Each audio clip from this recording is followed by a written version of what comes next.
Hello everyone, so I'll be responding to week 5 prompt.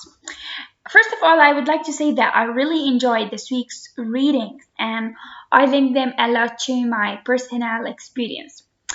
Johnson discussed the word gap between children of poverty and those from affluent households accounts for widespread academic disparities.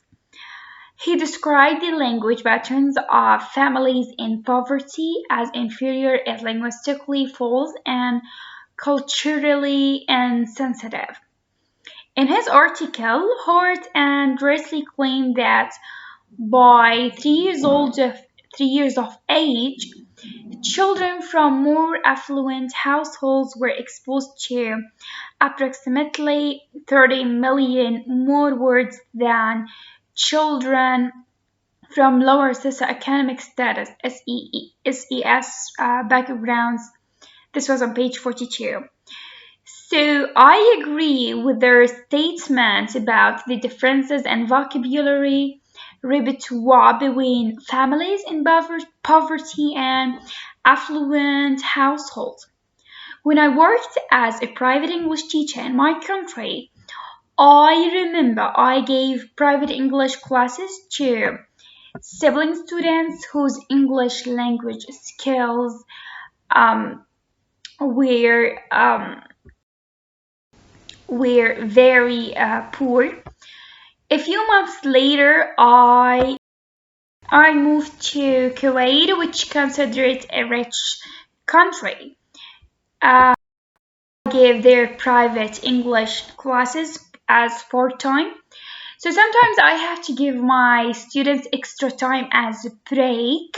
As a break, yes, they like to discuss things with me. All of their speech was about smartphones, PlayStation, Xbox, and other electronics. Also about various types of new food which I didn't hear about before. They also talked about many high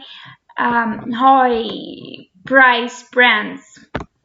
So they really have many vocabularies that I'm pretty sure that my old students didn't have any idea about.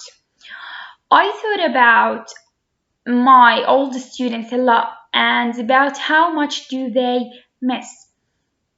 As a result of this study, Hort and Rosley claimed that children of lower SES backgrounds not only lack their overall exposure to words by the age of 3, they are impacted by quality of language in interactions to which they are exposed. 2015.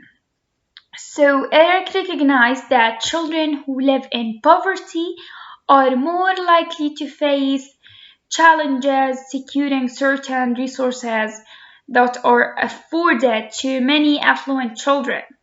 For example, access to healthcare, tutoring, and adequate nutrition. Adder also demonstrates the impact of discrimination on children's learning as the discrimination can prevent young children of immigrants from benefiting from early childhood education academically, intellectually, socially, and emotionally. He stated that early educational experience are foundational to how children will think about themselves as learners and as members of the larger communities around them. At the same time, children in this age group are particularly vulnerable to the effect of discrimination, which can negatively influence their personal development and academic trajectories. In this school that I worked at in Kuwait, which was expensive a little bit, parents start to register their kids since they are 2 or 3 years old, giving them way better access to education than those who start school or when they are 6 years old.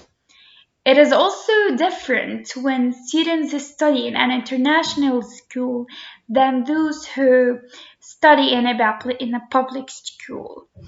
So, as Johnson and Zanchel 2016 said, gap scores have facilitated the way language used within academically disadvantaged communities is simultaneously blamed for academic disparities and targeted for remediation. Thank you so much for listening to me. Bye bye.